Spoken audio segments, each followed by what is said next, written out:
Welcome to the Explorer's Guide to Western Australia, Episode 9. This time we're heading south from Port Hedland, through the middle of the state, down the Great Northern Highway to Perth. The first part of this journey is not going to have anywhere particularly interesting to stop, and the first fuel available will be at the Oski Tourist Village, which is also known as Mungina Roadhouse.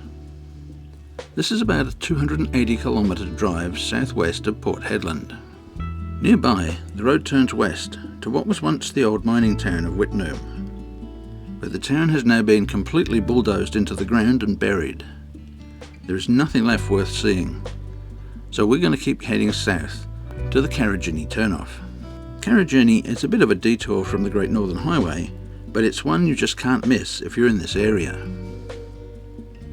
The gorges and waterfalls in this area are some of the most spectacular you're going to see in Western Australia.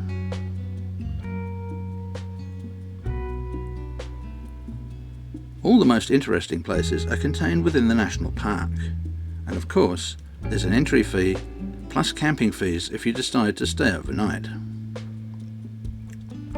The most easily accessible area is at Dale's Gorge, and there is a nearby campground, and it's one of the most popular places to stay. There's an easy access pathway and stairs that allow most people to reach the bottom of the gorge with a minimum of effort. There are many other gorges to explore in the park, with varying degrees of difficulty to access. It's very unwise to enter any of these gorges if there's the likelihood of rain, because flash flooding can occur at any time during rainy periods, and a number of deaths and injuries have occurred in the park in the past. Most roads in the park are unsealed and can be closed after periods of rain. When you have finished exploring Karijini, it is possible to continue west along Karijini Drive and reach the mining town of Tom Price. However, we'll be returning east to the Great Northern Highway and then turning south again. A place you might consider stopping for the night is the Mount Robinson Rest Area. There are toilets here and some spectacular scenery, with Mount Robinson as the backdrop to the campsite and the Governor directly across the road.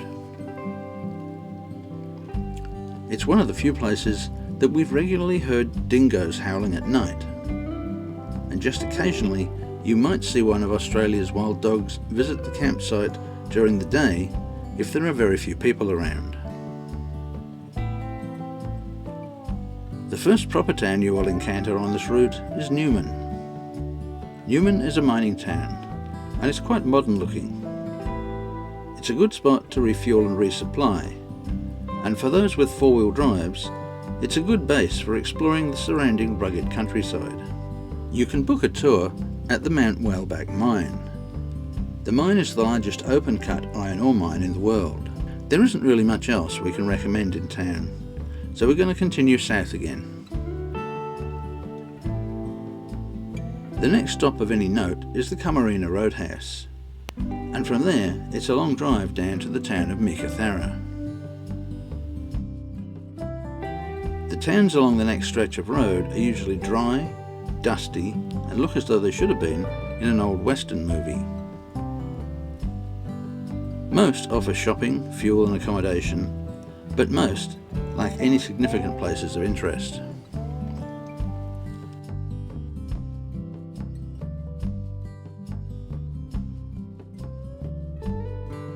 There's an overnight stop close to Meekatharra called Peace Gorge.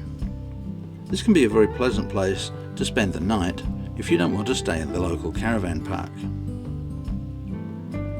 The next town is Kew, where you'll find some interesting old buildings, but sadly a number of them are in a state of near collapse.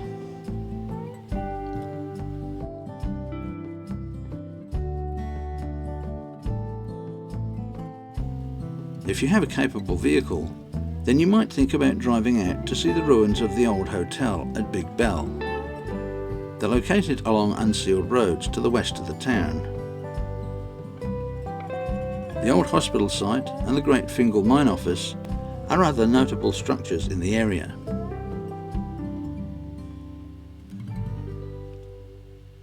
The next town will be Mount Magnet, but before you arrive, it's worth exploring the granites that are a few kilometres north of town on the east side of the highway.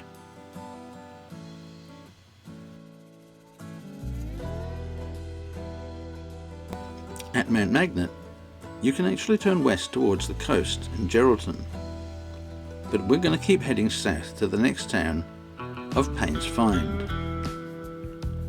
This is mostly just a fuel stop, but there is an interesting old mining battery just to the north of the roadhouse.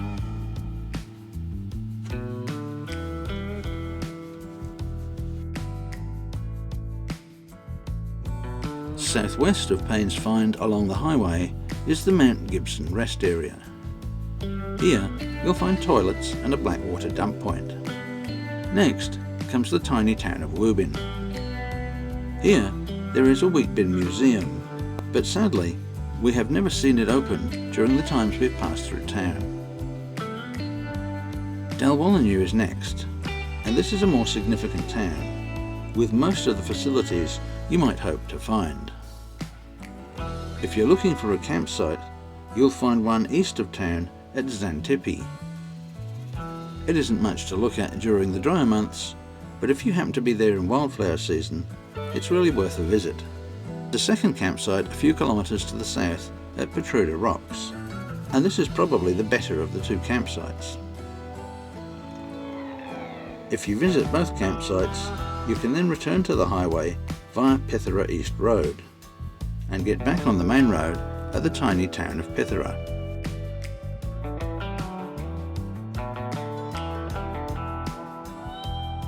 Keep on following the highway to Myling, and then on to the monastic town of New Norcia.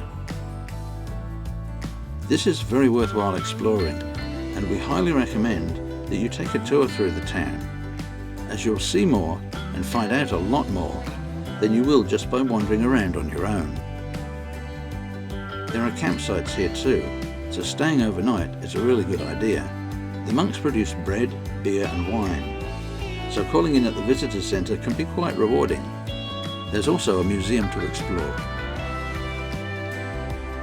You're now starting to wind your way through the hills towards Perth, but one more stop at Bindoon could be on your list of things to do. First, pay the local bakery a visit and indulge in something tasty before heading out to see the local museum. The museum is a little to the south of town on the west side of the road. The town is set in the Chittering Valley, and this area is particularly pretty in springtime. Now there's just the final run, down through the hills to the coastal plain and your return to the capital city of Perth. If you've managed to follow this entire series in real life, then you will have seen more of Western Australia than 90% of the tourists who have visited, and you really are an explorer. Now this is the official end of the series when it comes to following defined routes, but there are still some amazing places that are not on any of the roads we've travelled so far. For that reason, we've decided to do one last bonus video, called The Explorer's Guide to Western Australia, The Missing Bits.